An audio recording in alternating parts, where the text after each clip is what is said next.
SolveYourTech.com, your source for how-to guides and tutorials. This video from SolveYourTech.com will show you how to delete an iPhone 13 contact. The contacts on your iPhone can get there if you manually create one or if you had them stored in your email account and they were imported from there. Regardless of their origin, you might find that you have too many contacts on your device.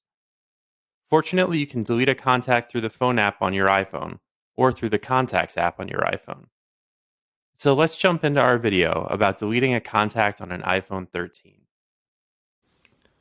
If you want to delete a contact on your iPhone, then you can do it through the phone app.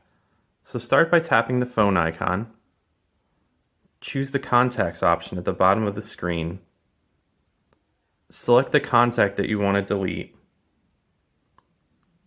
tap the Edit button at the top right corner of the screen, scroll down and choose the Delete Contact option, then tap Delete Contact again to confirm that you want to delete the contact. Make sure to like this video and subscribe to our channel to see more tech guides like this one. For additional information on this topic and to read the entire article, click the link in the description to visit solveyourtech.com.